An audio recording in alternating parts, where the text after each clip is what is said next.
2023년 첫 주일, 첫 재단을 통해 주신 말씀을 통하여 평생을 붙든 하나님의 음성을 들으시길 바라고 2023년 한 해 동안 말씀으로 승리한 여러분 되시기를 주님의 이름으로 축원드립니다. 여러분 혹시 길을 잃어보신 그런 경험이 있으신가요? 제가 운전면허를 처음 땄을 무렵에는 자동차에 내비게이션이 없었습니다. 저는 워낙에 길치인지라 운전을 하다가 낯선 곳에서 길을 잃어서 차를 세우고 지나가는 사람에게 길을 묻던 기억이 얼마나 많은지 모릅니다. 사람 많은 놀이동산에 혼자 울고 있는 아이가 있다면 그 아이는 틀림없이 길을 잃은 아이입니다. 아이가 왜 울까요? 무섭기 때문이에요. 길을 잃었을 때 여기가 어딘지, 내가 어디에 있는지, 내가 어디로 가야 하는지를 알 수 없을 때의 기분은 참으로 두려운 것입니다. 밀림에서 낙오되어 길을 잃은 병사도, 배가 파손하여 바다에서 표류하는 선원도, 사막의 밤길을 끝없이 걸어야 하는 여행자도 길을 잃은 사람이 느끼는 두려움과 싸워야 합니다. 지난 3년간의 코로나로 인하여 달라져 버린 세상은 마치 길을 잃어버린 여행자와 같다는 생각을 하게 됩니다. 우리는 길을 잃었어요. 마치 내비게이션이 고장난 자동차처럼, 마치 등대 불빛이 꺼져버린 밤바다의 배처럼, 출발을 알리는 총소리는 울려 퍼졌지만 정작 어디로 달려가야 할지 알지 못하는 육상 선수처럼 어디로 가야 하는지 우리에게 불안이 엄습해 오는 것입니다. 2023년 새해를 시작하는 지금 한국교회는 길을 잃은 교회요, 우리는 길을 잃은 성도가 아닙니까? 여러분, 새해가 시작되었습니다. 우리는 어디로 가야 합니까? 지금으로부터 500년 전 16세기 초에 유럽 사회는 그야말로 길을 잃은 시대였습니다. 1000년간 서구 사회를 이끌어오던 로마 카톨릭 교회의 부패는 극에 달하여 더 이상 그 영적인 지도력을 상실한 상태였습니다. 이때 대체 뭐가 문제인지, 무엇이 어디서부터 잘못되었는지를 고민하던 사람들이 있었습니다. 왜 성경의 권위보다 성직자의 권위를 더 높이는가? 왜 복음과 진리보다 교회의 예식과 전통을 더 중시하는가? 왜 성경이 말하는 교회와 지금의 교회는 이렇게 다른가? 샘의 물이 흐려져서 더 이상 마실 수 없을 때 어떻게 해야 할까요? 상류로 올라가야 하는 것입니다. 물이 처음 시작된 그곳으로, 가장 높은 곳으로 올라가야 맑은 물을 만날 수 있는 것입니다. 물의 근원으로 올라가 처음에 시작된 그 맑은 물로부터 시작해야 합니다. 원천으로 돌아가자. 이 말이 라틴어 ad fontes입니다. ad fontes. 라틴어 ad는 영어 전치사 to, 무엇을 향하여, fontes는 fountain, 원천, 근원이라는 뜻입니다. 근원으로 돌아가자. ad fontes.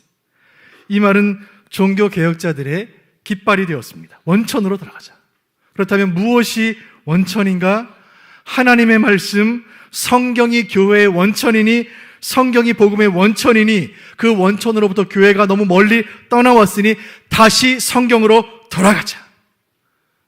그렇게 16세기 유럽, 변질되어 버린 로마 카톨릭 교회로부터 다시 성경으로 돌아가 교회의 본질을 회복하고 복음의 순수성을 회복하기 위한 운동을 시작했고, 중세를 마감하고 근대를 시작하게 함으로써 역사의 물줄기를 바꾼 이 사건을 역사는 종교개혁이라고 부릅니다. 올해 2023년은 종교개혁 506주년이 되는 기념의 해입니다. 종교개혁자들은 성경으로부터 모든 것을 다시 시작했습니다. 종교개혁의 핵심은 성경으로부터 자양분을 공급받아 교회의 정체성을 회복하고 세상을 변화시키는 에너지를 창출하는 것이었습니다.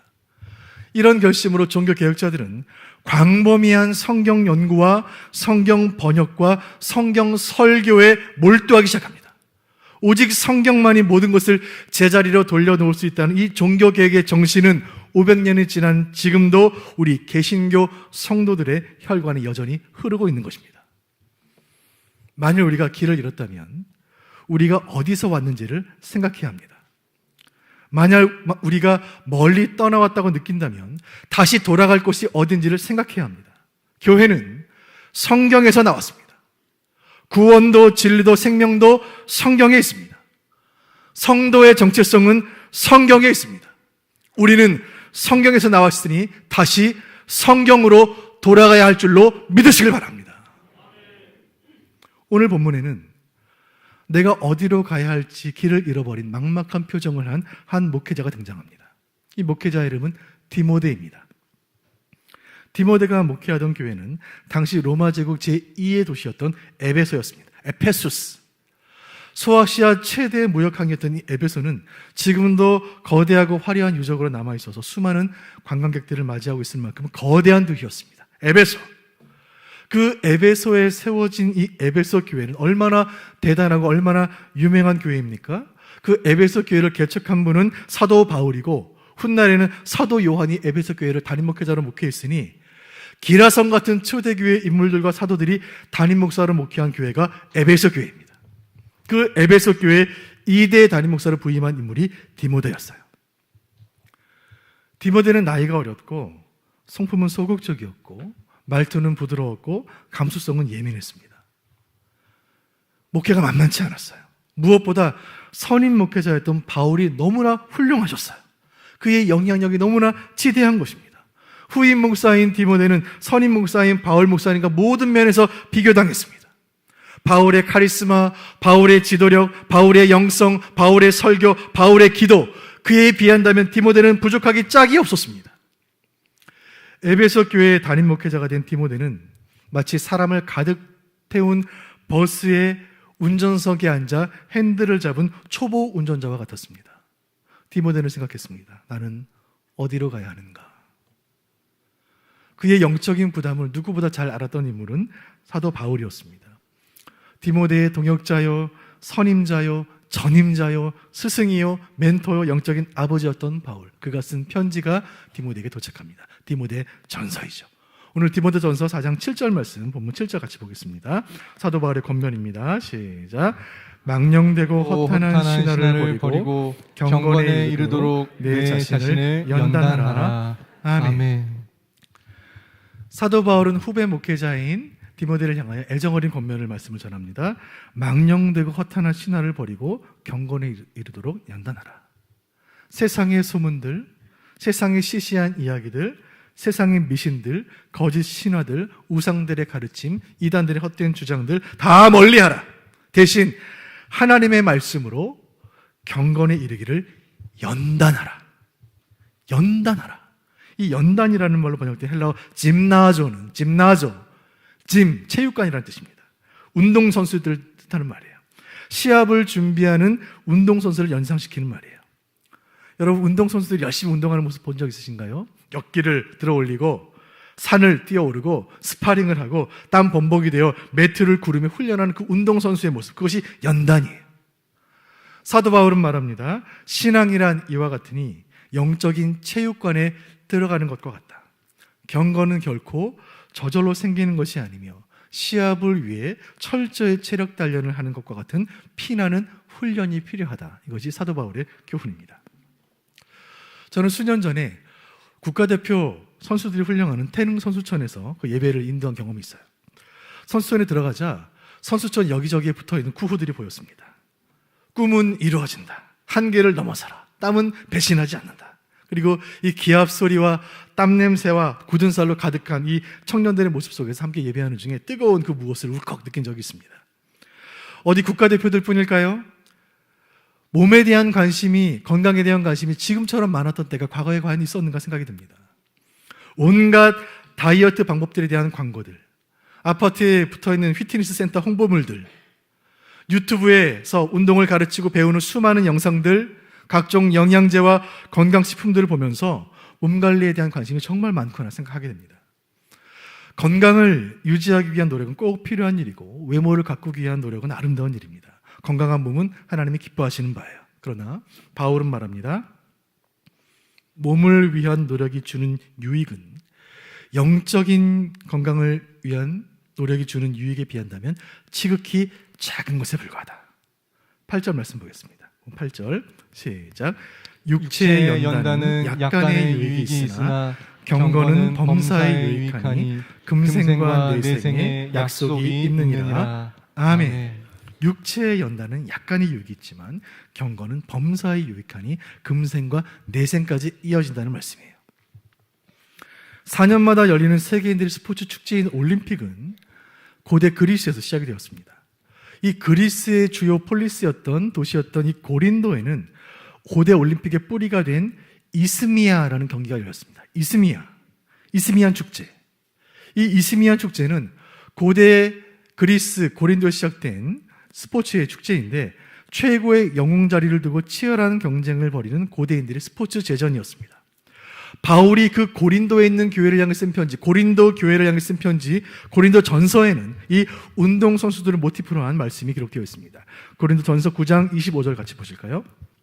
25절 시작. 이기기를 다투는 자마다 모든 일에 절제하나니 그들은 썩을 승리자의 관을 얻고자 하되 우리는 썩지 아니할 것을 얻고자 하노라. 아멘. 고대 운동 경기의 승리자는 월계수 잎을 만들어 엮은 월계관을 받습니다. 월계관. 오늘도 마라톤에 우승한 선수에게는 월계관을 씌워줍니다. 이 월계관을 쓴 이 경기의 우승자는 성대한 대접을 받습니다. 오늘날에도 스포츠 선수들이 누리는 인기와 상금은 우리의 상상을 초월하죠. 이 이스미안 경기의 승리자의 이름은 성벽에 새겨서 영구 보존했고 이들은 평생 세금을 면제받고 나라에서 식량을 제공받습니다. 그러나 이런 스타급 선수가 누리는 이 승리와 인기와 부와 명성은 그가 받은 면류관에 쓴 그 월계수의 잎이 시간이 갈수록 점점 시들어가는 것처럼 시간이 흐름에 따라 점점 시들어갑니다. 명성은 시들어가고 인기는 사그러들고 상금으로 받은 은행의 잔고는 줄어들고 흐르는 세월 속에서 점점 잊혀져 결국 흙으로 돌아가고 맙니다. 건강을 위해 승리를 위해 노력하고 땀 흘리고 수고하고 명성과 지위를 이 땅에서 얻었지만 그 유익은 고작 수십 년에 그치는 것입니다. 사도 바울이 말하기를 육체의 연단은 약간의 유익이 있으나 하신 이 말씀은 참으로 진리의 말씀이 아닙니까? 사도 바울은 이어서 말씀하시기를 8절 하반절에 말씀하시기를 경건은 범사에 유익하니 금생과 내생에 약속이 있느니라. 육체를 위한 훈련은 조금의 유익이 있겠지만 경건을 위한 훈련은 영원하다 말씀하시는 거예요. 이 땅에서 수고하여 승리하여 받은 면류관은 우리 인생에서 잠시의 기쁨으로 그치겠지만 주님께 충성하여 받은 생명의 면류관은 영원하여 우리는 그 면류관을 쓰고 저 천국에 가서 왕 대신 그리스도 앞에 서게 될 것이며 그 왕 대신 그리스도 앞에 우리의 면류관을 벗어 그 앞에 내려놓게 될 줄로 믿으시길 바랍니다. 여러분, 우리의 심령을 꿰뚫어 보시는 이 레이저와 같은 말씀 앞에서 우리를 돌아보길 원해요. 여러분, 우리는 육신의 건강을 위해서 운동을 하고 약을 먹고 돈을 투자하고 시간을 투자합니다. 여러분, 우리는 영혼의 건강을 위하여 무엇을 하고 있습니까? 금생뿐 아니라 내생까지 영향을 미치는 이 영혼의 건강을 위하여 우리는 무엇을 하고 있습니까? 사랑하는 수원북부교회 성도 여러분, 새해에는 여러분의 육체가 강건하시기를 바라요. 코로나와 악한 전염병으로부터 여러분을 지켜주시길 바라고 지금도 병마와 싸우고 계시는 성도님들께 급속한 치유가 임하기를 저는 간절히 기도하고 있습니다.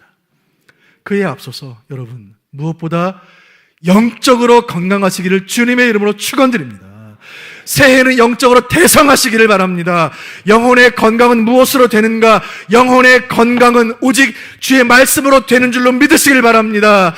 길을 잃어버린 이 시대에, 갈 바를 알지 못하는 이 시대에 우리가 영적으로 승리하는 길은 오직 믿음, 오직 은혜, 오직 그리스도, 오직 복음, 오직 성경 말씀으로 되는 줄로 믿으시길 바랍니다.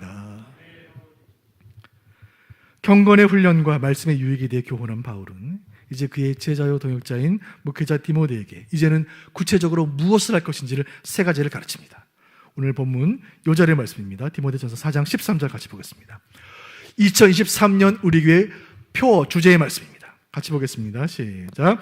내가 이를 때까지 읽는 것과 권하는 것과 가르치는 것에 전념하라.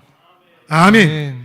읽는 것, 권하는 것, 가르치는 것. 사도 바울은 이 세 가지에 전념하라고 디모데에게 말합니다. 목사로서, 교회의 지도자로서, 성도로서, 하나님의 백성이요 예수님의 제자로서 이 세 가지에 전념할 것을 말하고 있습니다. 2023년 한 해 동안 우리가 전념해야 할 세 가지 교훈을 차례로 살피겠습니다. 첫 번째, 말씀을 읽으라 하신 주님의 명령이에요. 같이 읽어보겠습니다. 시작. 말씀을 읽으라. 경건의 훈련을 위해, 우리의 신앙을 위해, 영적인 건강을 위해 성경으로 돌아가기 위해 우리가 전념해야 할 첫 번째는 성경을 읽는 것입니다. 본문에 사용된 읽으라 한 이 말은 성경을 공적으로 낭독하는 것을 의미합니다. 퍼블릭 리딩이에요. 공적인 읽기.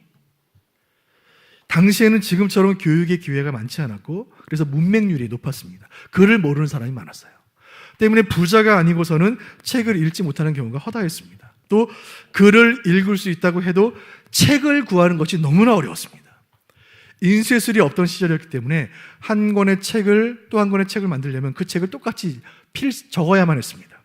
서적을 필사하려면 비용이 워낙에 많이 들어서 책을 구하기 어려웠고 특별히 성경을 구하기는 너무너무 어려웠습니다.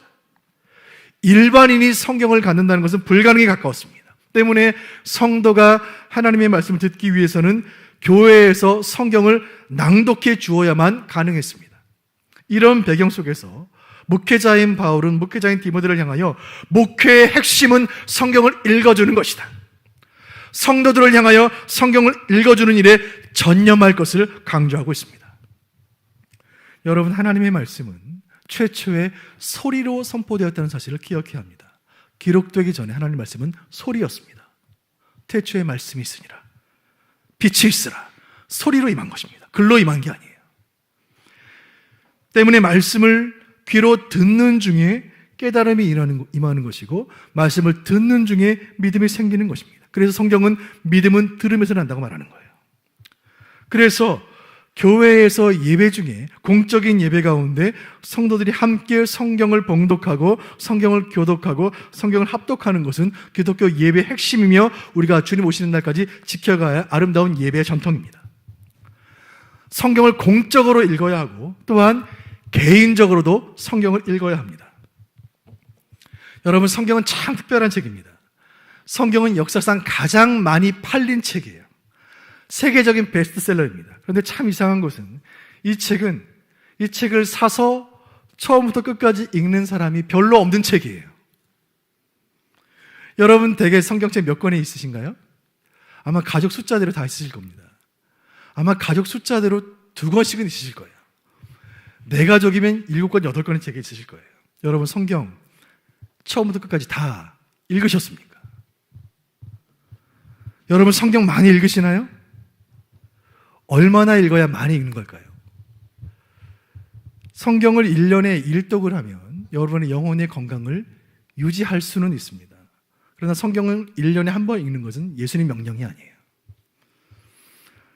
저는 제가 함께 제자훈련할 때 제자훈련하는 성도들과 함께 1년에 3독씩을 꼭 했습니다. 1년에 3독. 그리고 제가 말씀을 좀 열심히 좀 읽었을 때 한 달에 1독씩 5달 정도 하니까 말씀에 큰 은혜가 있던 기억이 있어요. 올해 우리 교회는 여러 가지 사역을 통해 여러분의 성경 읽기를 도와드릴 거예요. 그리고 제가 주일 강단에서 주일 설교를 할 때 성경을 강의할 때마다 이 강의 진도에 맞춰 성경을 읽으시기를 권면드려요. 제가 성경으로 돌아가자라는 설교를 2주를 하고 1월 셋째 주부터 사무엘서 강의를 진행할 텐데 교회에서 주일날 말씀을 들으시고 또 가정에서 그 본문을 읽으시고 출근하는 지하철에서 읽으시고 차에서 말씀을 들으시고 목장에서 함께 읽으시고 또 우리 청년들은 영어로도 읽으시고 독일어로 읽으시고 불어로 읽으시고 중국어로 읽으시길 바라요. 2023년 우리 교회 모든 세대가 다 같이 한마음 되어 성경을 읽는 일에 전념할 때 말씀을 듣는 중에 귀가 열리고 말씀을 보는 중에 눈이 열려 길을 잃어버린 이 시대에 말씀 속에서 길을 찾고 모두가 영적으로 대성하는 큰 은혜 줄 줄로 믿으시길 바랍니다. 말씀을 읽으라 우리 주시는 주님의 권면입니다. 두 번째, 말씀으로 돌아가기 위해 우리는 무엇을 할 것인가? 두 번째, 말씀을 권하라 라고 말씀합니다. 같이 읽어보겠습니다. 시작. 말씀을 권하라. 이 권하라는 헬라어는 파라클레시스, 권면하다라는 말에서 나왔는데 권고하다 혹은 훈계하다라는 뜻입니다. 권고하다, 훈계하다. 말씀으로 돌아가기 위해 첫째, 교회는 공적으로 성경을 읽어야 하며 둘째, 교회는 공적으로 성경을 권면해야 합니다. 여러분, 교회에서 말씀을 통해 공적으로 성도들을 권면하는 것을 무엇이라 할까요? 설교라고 말합니다. 강단을 통해 말씀을 권고하고 권면하는 설교는 기독교 신앙의 꽃입니다. 바울은 선교사였고 신학자였고 목회자였고 교회 개척자였지만 무엇보다 말씀을 설교하는 설교자였습니다. 설교자였던 바울은 이제 막 목회를 시작한 디모데를 향하여 말씀합니다. 말씀을 권하라, 말씀을 설교하라. 다른 무엇보다 목회자는 말씀으로 승부를 걸어야 한다는 강력한 교훈입니다. 디모데 전서는 목회 서신으로 분류가 되는데, 목회 서신으로 분류되는 이 디모데 전서는 목회의 본질이 무엇인지를 우리에게 가르칩니다. 목회자가 하는 가장 중요한 일은 설교하는 일이에요. 그 일을 위해 목회자들은 신학 수업을 받습니다. 아드 폰테스, 원천으로 돌아가라. 원천으로 돌아가기 위해 구약의 원어인 히브리어로 말씀을 연구하고 신약의 언어인 헬라어로 말씀을 연구합니다. 2000년 교회 역사를 공부하고 500년 프로테스탄트 사상사를 연구합니다. 개혁주의 교리를 학습합니다. 이 모든 신학 수업의 목적은 한 가지인데 그것은 설교예요. 설교를 위해 공부합니다. 목회자는 새벽에 강단에 엎드려 주여 말씀을 주옵소서 하나님께 매달리고 서재에서 본문과 씨름하며 설교를 묵상하고 원고를 작성합니다. 1분의 설교를 위해 1시간을 연구할 것을 우리는 신학교에서 배웠어요. 1분의 설교를 위해 1시간을 준비하라. 오늘 말씀을 권하라는 말씀은 하나님의 말씀을 가감없이 더하지도 말고 빼지도 말고 있는 그대로 하나님의 말씀 그대로 전하라는 말씀이에요. 지금 이 시간 하나님의 말씀이 선포되는 이 시간 전하는 자와 듣는 자 우리 모두는 생각해야 합니다. 이 말씀이 누구의 말씀인가? 이 말씀이 누구의 말씀인가? 이 말씀 하신 이가 누구인가? 구약 성경은 말합니다. 이는 나 여호와의 말이니라. 신약 성경은 말합니다. 예수께서 가라사대 내가 진실로 너희에게 이르노니. 신구약 성경은 하나님의 말씀인 줄로 믿으시기를 바랍니다. 설교는 설득이 아닙니다. 설교는 덕담이 아닙니다. 하나님의 말씀은 토론의 주제가 아니요 비평의 대상이 아닙니다. 하나님의 말씀하신 하나님이요 그 백성인 우리는 마땅히 그 말씀을 들어야 합니다. 말씀 앞에 부복하는 것은 성도인 우리의 마땅한 반응입니다. 교회는 말씀의 권위 아래에 있습니다. 교회 안에 있는 어떤 직분도 말씀의 권위 아래에 있습니다. 우리의 인생도 우리의 미래도 생각도 가치관도 오직 주의 말씀의 권위 아래에 두고 그 말씀을 따라 행하는 것, 이것이 마땅히 지켜야 할 성도의 영적인 질서인 것입니다. 이 질서가 분명한 인생은 모든 삶이 반듯하게 세워져 견고할 것이며, 이 질서가 흔들려 무너지면 교회도 개인도 인생도 나라도 역사도 흔들려 마침내 무너지게 될 것입니다. 말씀하신 하나님, 2023년 한 해 우리가 설교를 듣는 모든 시간 가운데 말씀하신 하나님을 만나게 하여 주옵소서. 말씀을 듣는 중에 우리 두 귀가 울리게 하여 주옵소서. 말씀을 듣는 가운데 땅과 하늘이 진동케 하여 주옵소서. 선지자 에스겔이 보았던 성전의 환상처럼 성전 제단에서 흘러나온 물이 발목에 오르고 무릎에 오르고 허리에 오르고 마침내 가득하여 헤엄쳐 건너지 못할 큰 강을 이룬 것처럼 우리 수원북부교회 강단에서 흘러나온 은혜의 강수가 우리의 심령을 가득 채우고 우리의 가정에 넘쳐 흐르고 이 수원과 저 열방을 향하여 물이 바다 덮음같이 온 땅에 충만케 되기를 간절히 소원합니다. 말씀으로 돌아가기 위해 영적인 건강을 위해 우리가 무엇을 할 것인가? 세 번째, 본문이 주는 세 번째 교훈은 말씀을 가르치라는 것입니다. 같이 읽어보겠습니다. 시작. 말씀을 가르치라. 말씀으로 돌아가기 위해 교회는 성경을 읽어야 하며 성경을 설교해야 합니다. 그리고 성경을 가르쳐야 합니다. 말씀을 가르치는 것은 예수님이 진액을 쏟으셨던 예수님의 사역이었습니다. 마태복음 9장은 이 땅에서 예수님이 하신 모든 사역을 세 가지로 요약합니다. 마태복음 9장 35절 같이 보실까요? 시작. 예수께서 모든 도시와 마을에 두루 다니사 그들의 회당에서 가르치시며 천국 복음을 전파하시며 모든 병과 모든 약한 것을 고치시니라. 아멘. 여러분 펜이 있는 분들은 동그라미를 쳐보겠습니다. 그들의 회당에서 첫 번째 가르치시며, 두 번째 전파하시며 동그라미. 세 번째, 고치시니라 동그라미. 예수님이 하신 세 가지 사역은 무엇입니까? 첫 번째 사역, 가르치는 사역. 두 번째, 전파하는 사역. 세 번째, 고치시는 사역. 예수님이 하신 제1의 사역은 가르치는 사역이었습니다. 마태복음의 마지막 장, 마태복음 28장에는 예수님 마지막 말씀, 지상 명령이 기록되어 있습니다. 마태복음 28장 20절 같이 보실까요? 시작. 내가 너희에게 분부한 모든 것을 가르쳐 지키게 하라. 볼지어다 내가 세상 끝날까지 너희와 항상 함께 있으리라 하시니라. 아멘. 예수께서 마지막으로 제자들과 모든 교회와 모든 성도에게 주신 사명, 그것은 가르치라 하신 말씀이에요. 가르치라. 이 자리에 함께 예배하고 계시는 우리 목자 여러분, 교사 여러분, 청년부 목자 여러분, 부모 여러분, 가르치는 것이 주님께서 우리에게 주신 사명인 줄로 믿으시기를 바랍니다. 우리가 말씀을 가르치기 위해 꼭 해야 하는 것이 있으니 그것은 우리가 먼저 말씀대로 사는 것입니다. 말씀을 가르치기 위해 우리 먼저 말씀대로 살아야 합니다. 사랑하는 여러분께 묻습니다. 여러분 말씀대로 살고 계십니까? 이 시간 성령께서 우리 각 사람에게 물으십니다. 너희는 말씀대로 살고 있는가? 이 엄중한 물음 앞에서 가슴을 치며 통곡할 일이 아닙니까? 주여 나는 죄인으로서이다. 나는 말씀을 떠나 살았습니다. 나를 떠나소서. 주여 내가 말씀의 탕자로 살았나이다. 아버지의 집을 떠나 허랑방탕하다가 돼지우리에서 눈물에 전 빵을 먹으며 아버지 집을 그리했던 그 탕자와 같이 내가 성도라고 말하면서 중직자라고 말하면서 목사라고 말하면서 나는 말씀을 떠나 살았습니다. 주여 나를 불쌍히 여겨 주옵소서. 나 이제 왔으니 내 집을 찾아 주여 나를 도우사 나를 받아주소서. 내가 2023년에 말씀으로 돌아가기를 원합니다. 주님.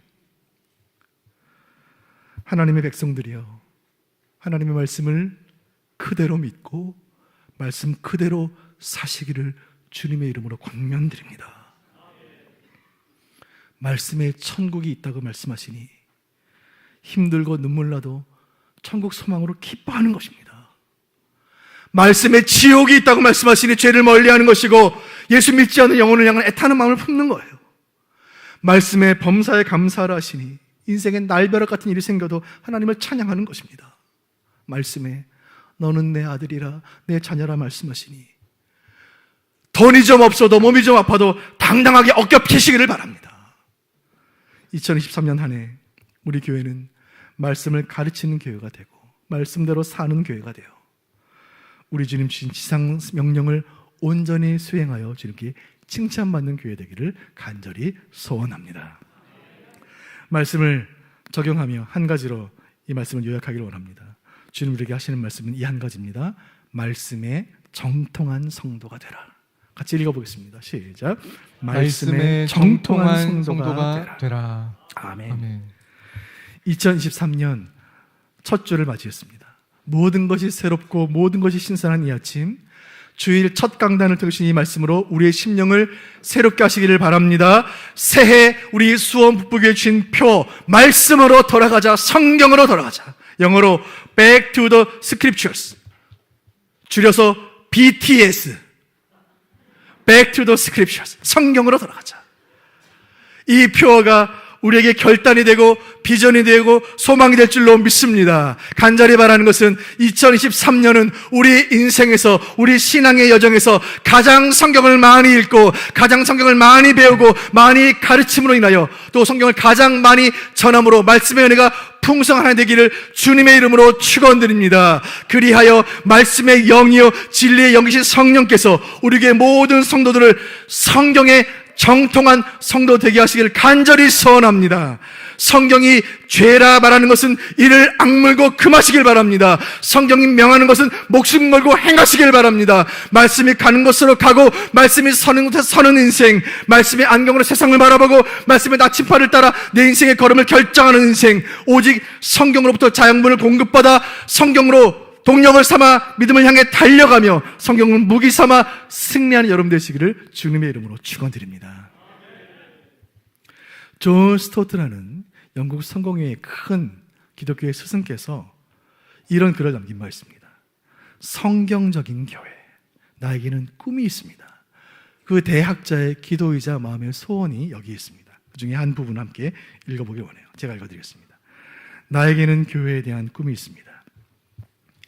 그것은 성경적 교회로서 모든 점에서 성경에 나타난 하나님의 계시에 충성하고, 목사들은 성실하고 적실하게 성경을 해석함으로써 모든 교인이 그리스도 안에서 성숙한 모습으로 자라게 하고자 노력하고, 사람들은 하나님의 말씀을 사랑하고 그 말씀을 순종과 그리스도를 닮은 삶으로 장식하고, 모든 비성경적 강조점에서 보호되며 삶을 통해 성경적 균형의 건강함과 아름다움을 드러내는 교회입니다.